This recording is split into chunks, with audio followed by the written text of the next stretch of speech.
long-term plans, why revealing your ambitions too early can drain their power and open them to distortion. The Stoic does not speak of things he has not yet done. He resists the urge to announce his intentions, not out of secrecy, but out of strength. To speak of long-term plans prematurely is to disperse energy that should be conserved. What is still in formation should be guarded, like an ember not yet ready to face the wind. Seneca wrote, "The best indication of a sound mind is the ability to remain in one place and linger with one's own company. That includes the discipline of silence, to linger with one's own plans, to live with them, nurture them, struggle with them privately, is a mark of inner solidity. The need to announce every ambition is often a symptom of weakness, a desire for validation before the work is done. In the modern world, we are encouraged to speak things into existence, but often in doing so, we confuse talk with progress. We declare our goals to friends, online, to anyone who will listen. And in return, we receive a burst of approval, applause, attention. But it is counterfeit because we have been rewarded not for what we've built, but for what we intend to build. This kind of early praise is dangerous. It satisfies the ego while starving the soul. It deceives the mind into believing something real has occurred, when in truth, nothing has yet been tested. No sacrifice made, no discipline proven. The Stoic sees this and chooses restraint instead. He lets his actions speak when the time comes, and until then, he keeps his intentions his own. Marcus Aurelius wrote, "Waste no more time arguing what a good man should be. Be one." Likewise, the Stoic does not speak at length about what he will achieve. He prepares, he works, he endures.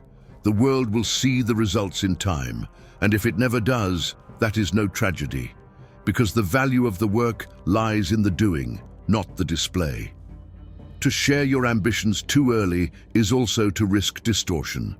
Once others know what you plan, they will project their fears, doubts, and desires onto it. They will question your motives. They will try to steer you, often without knowing they are doing so. This interference, even if well-meaning, can cloud your path. What began as a clear inner calling becomes entangled in the expectations of others. A Stoic does not let external noise disrupt internal order. He keeps sacred what is still becoming. He knows that not all things are meant to be discussed. Some are meant to be carried quietly until they are ready to be born. So ask yourself, do I speak of my plans because I need direction, or because I crave recognition? Am I seeking clarity or approval? Your purpose is not a performance. Guard it. Let your ambition burn inwardly in silence until the work itself begins to speak. Your inner turmoil. The importance of processing emotions privately before sharing them, and the difference between vulnerability and volatility. There is a difference between being open and being unguarded, between sharing and spilling. The Stoic does not deny emotion, but he does not let it leak unchecked into the world. He understands that unprocessed turmoil is not a gift to others, but a burden. Before it can be shared, it must be understood. Seneca wrote, "No man is more unhappy than he who never faces adversity, for he is not permitted to prove himself." Inner turmoil is not shameful. It is inevitable, but it is not meant to be broadcast. To speak of your struggle before you've sat with it, faced it, and learned from it is to weaponize your pain. It becomes noise, not insight. In today's world, we confuse vulnerability with exposure. We are told that to be real is to make every wound visible. But Stoicism teaches another way, that dignity is not denial, but discipline. A man who has suffered and grown quiet is not weak. He is becoming precise. There is a time for sharing, but that time is after reflection, not during reaction. If you bleed on others every time you are cut, you are not healing. You are infecting. The Stoic knows this. He speaks of his turmoil not to offload it, but to illuminate it. He does not seek sympathy, he seeks clarity. Marcus Aurelius, whose reign was plagued by war, betrayal, and personal loss, wrote in his journal, "Not on a stage." If you are distressed by anything external, the pain is not due to the thing itself, but to your estimate of it, and this you have the power to revoke at any moment. This is the heart of Stoic practice. Observe yourself before you present yourself.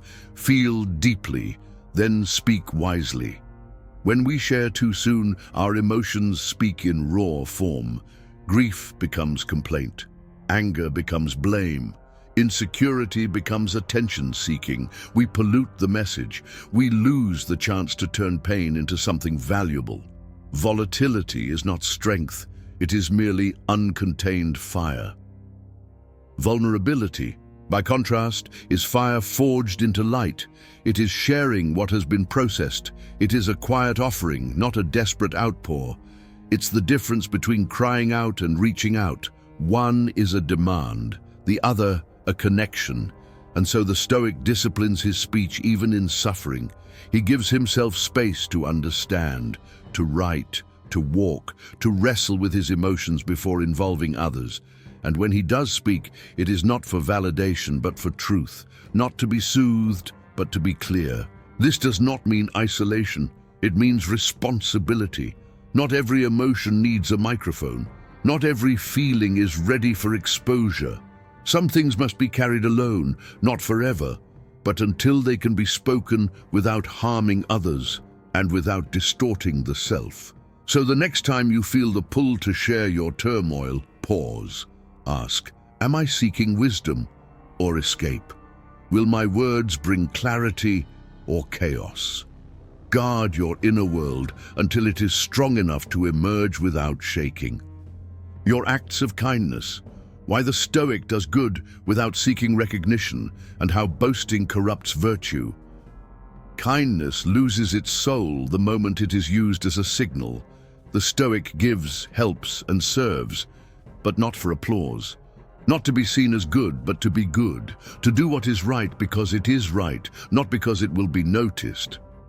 Epictetus put it plainly, don't explain your philosophy, embody it. And this includes your acts of kindness.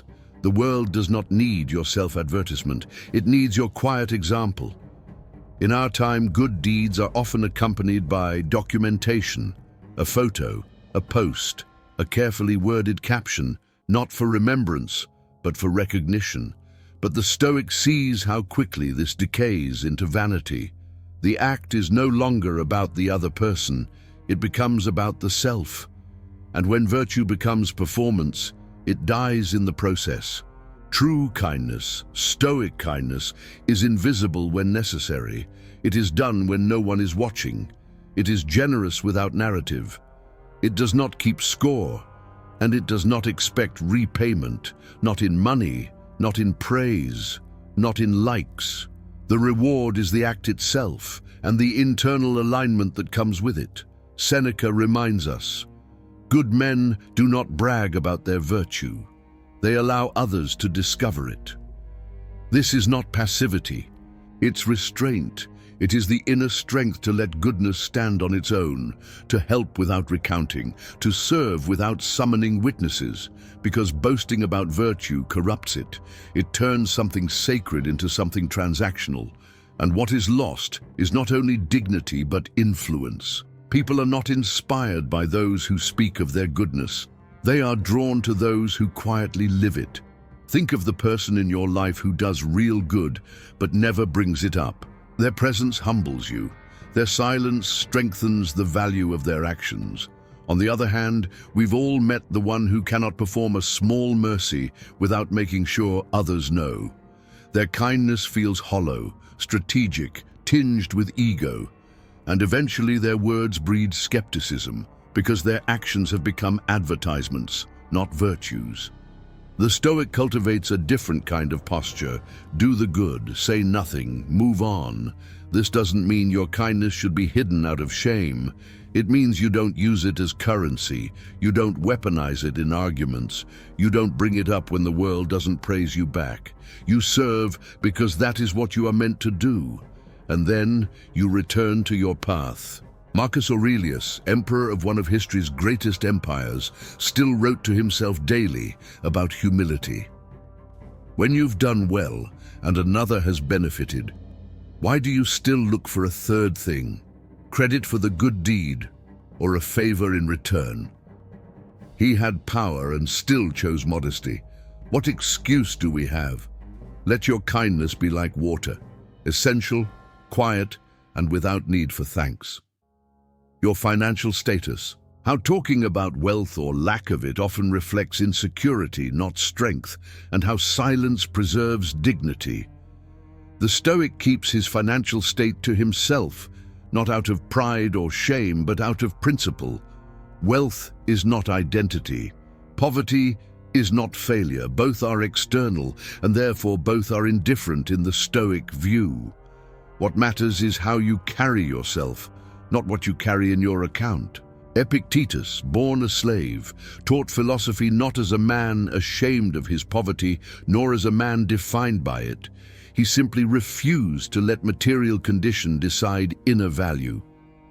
Wealth consists not in having great possessions, he said, but in having few wants. That is the mark of strength, not what you have, but what you can live without. In our world, people speak of money constantly. Some boast, others confess. Either way, it is often a symptom of the same thing, an unsettled relationship with self-worth. The rich want you to know they are rich, so they feel powerful. The poor may want sympathy or justification, so they speak of their struggle. But in both cases, attention is the currency being sought. The Stoic is unmoved by this performance. He knows that talking about money, whether to impress or to lament, often reveals more insecurity than clarity. Why should a wise person declare his income? What value lies in advertising either abundance or lack? Neither defines your virtue, neither determines your worth, and neither guarantees peace. Seneca, one of the wealthiest men in Rome, practiced poverty deliberately, sleeping on hard ground, eating coarse bread, to remind himself that fortune is not the foundation of character.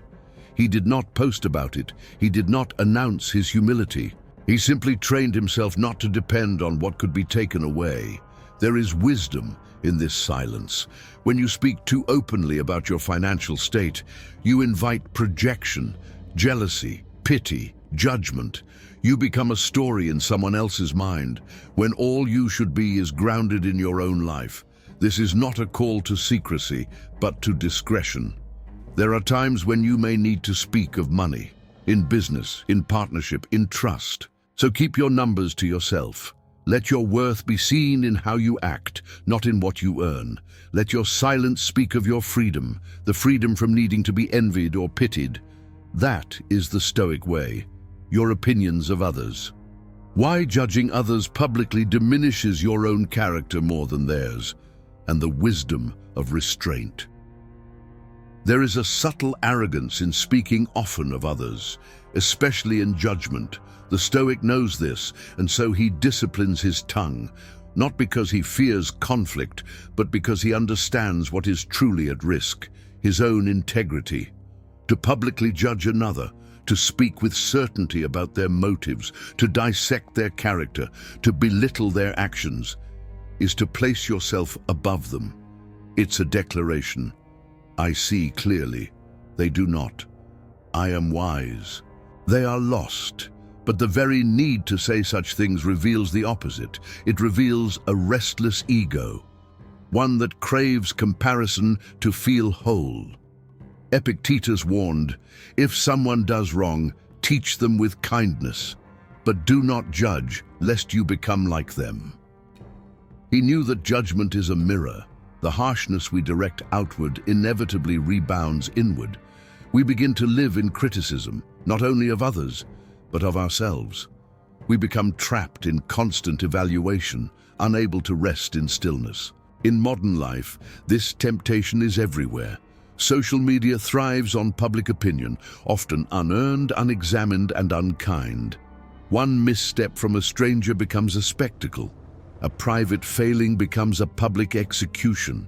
And every voice joins in, eager to weigh in, eager to stand on the ashes of someone else's failure. But the Stoic asks, why? What do you gain by tearing another person down in public? Does it make you better, wiser, more whole? Or does it simply reveal that you are still comparing, still needing to feel superior? Judgment, when careless, is self-indulgence disguised as clarity. It's easy to critique a person's choices from a distance. Much harder is the work of understanding, of withholding assumption, of keeping your peace when your pride wants to speak. Marcus Aurelius, a man who could have judged anyone, as emperor, as philosopher, chose restraint. When you are tempted to judge someone, he wrote, ask instead, what mistake of mine is similar to theirs? This is not moral relativism. It's moral maturity, a recognition that we are all flawed, all learning, all in process, and that pointing fingers is far easier than holding a mirror. There is also danger in forming habits of criticism. When your speech is filled with opinions of others, your attention drifts from your own life. You become expert in the failings of others and amateur in your own discipline. The Stoic reverses this. He minds his own business, literally. He focuses his energy where it can do real work, on himself. This does not mean silence in the face of evil, but even in opposition, the Stoic speaks carefully, not performatively. He does not gossip, he does not humiliate, he does not speak to be heard, but to bring clarity, and only when necessary. So the next time you feel the urge to speak of someone's weakness, pause, ask, does this serve truth, or does it serve my ego? Would I say this in their presence? Would I say it if no one were watching? Restraint is not weakness. It is sovereignty over your tongue and over your soul, your spiritual practices. How the deepest convictions lose their power when turned into performance, and the strength of quiet faith. The Stoic does not wear his beliefs as a costume. He does not parade his convictions in the public square. What is sacred is guarded. What is true does not demand to be announced. In modern times, spirituality has become theater, a collection of signs, slogans, and rituals presented for approval. People talk more about their practices than they practice. They curate appearances of depth, lit candles, marked pages, quiet quotes posted loudly. But the Stoic sees through this. He knows, the more you need your beliefs to be seen, the less you've allowed them to shape you in silence. Marcus Aurelius wrote to himself, not to the masses. Waste no more time talking about what a good man should be one. His journal, Meditations, was never meant to be published. It was private work, and that's precisely why it carries weight. It wasn't designed to impress. It was written to refine the soul.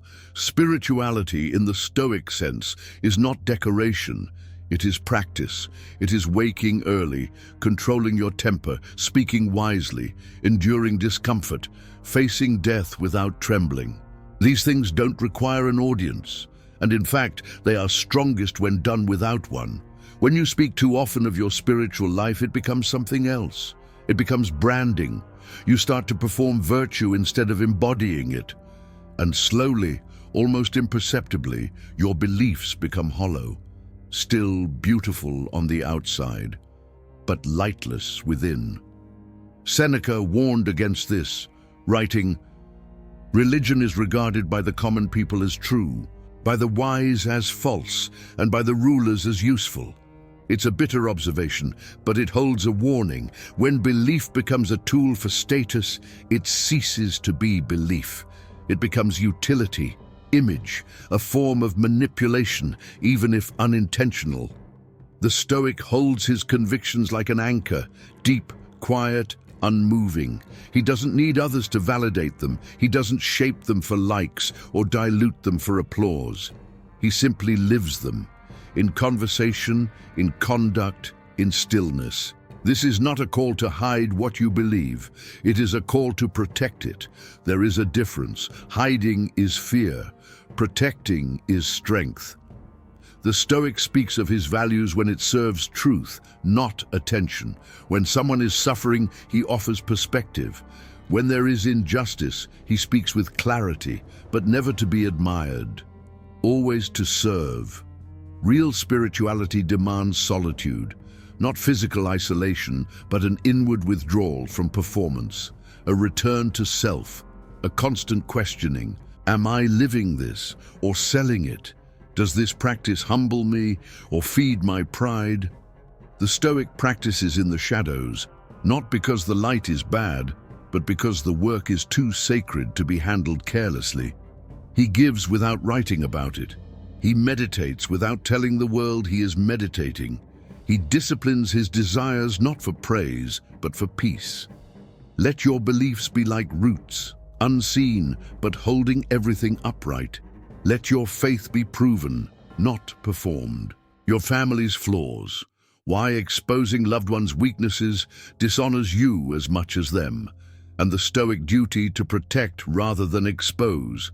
The Stoic is not only a student of virtue, but a guardian of it, especially in the realm closest to him, his family. There is a modern tendency, dressed up as authenticity, that encourages people to speak freely of their family's dysfunction, to share stories of betrayal, of weakness, of disappointment, and often it's framed as healing. But the Stoic asks, healing for whom, and at what cost?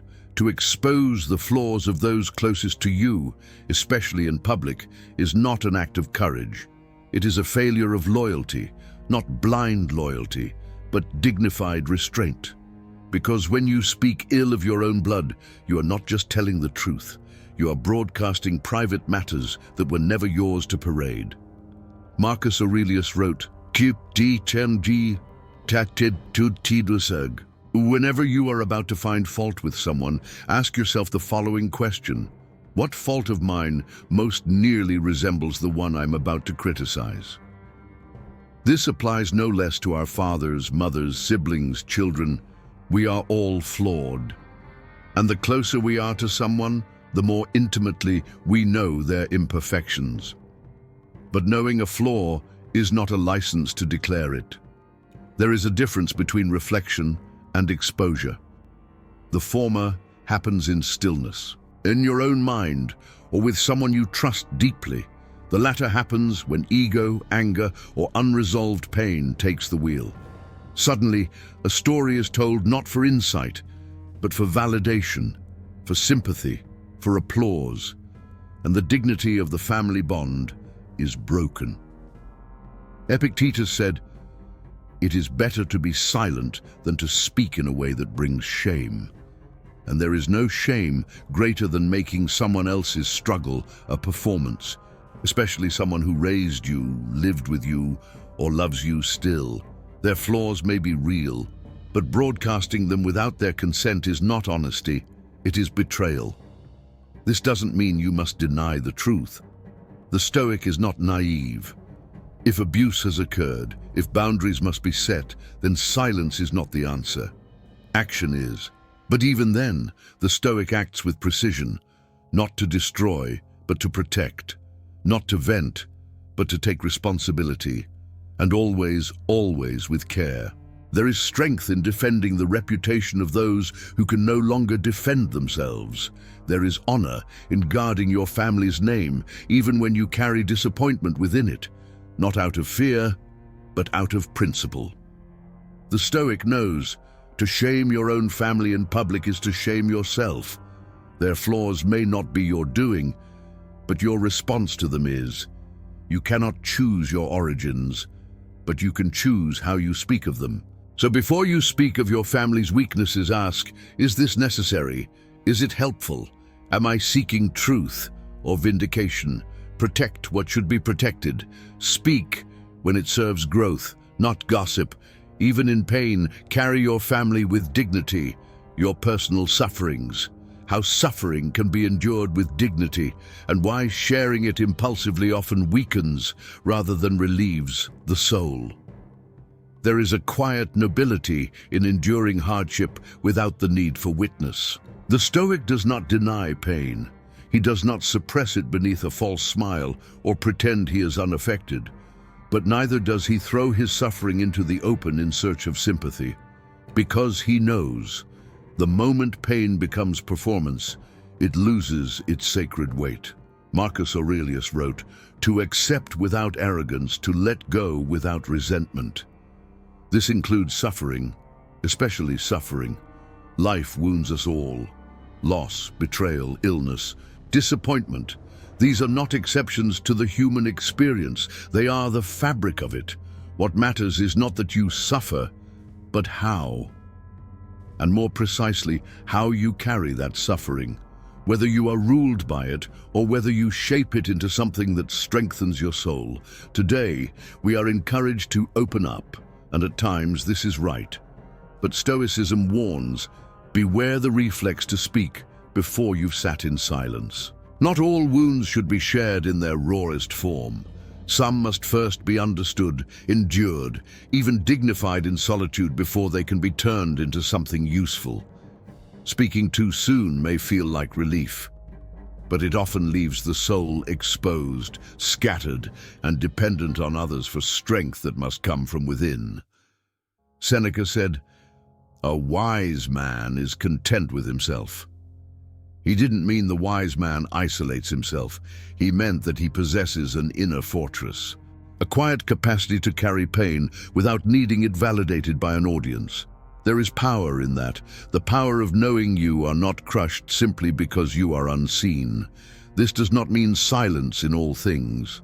Sometimes sharing pain is a step toward healing, but the Stoic shares deliberately, not impulsively.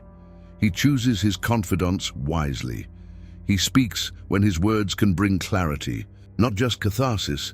He does not post his anguish for strangers to consume. He does not make his suffering a brand, because suffering too can be corrupted by ego. We can begin to wear our wounds as identity, to use them as proof of depth, to seek admiration for how much we've endured. But this, the Stoic sees as another trap, one that keeps you tethered to pain instead of transformed by it. True strength is not in silence alone, but in the kind of silence that allows you to grow. The kind that turns pain into perspective, that teaches you to sit with grief, to face anger, to feel fear, and not flinch, not speak too soon, not beg the world to make it easier. When the time comes to share, the Stoic shares from wisdom, not from need. He has metabolized the suffering. It no longer owns him. He does not speak from the wound, but from the scar. The proof that he endured, learned, and emerged quieter, stronger, and more whole. So hold your suffering like a flame, close enough to feel its heat, far enough not to burn others with it. And when you speak of it, let it be to illuminate, not to impress.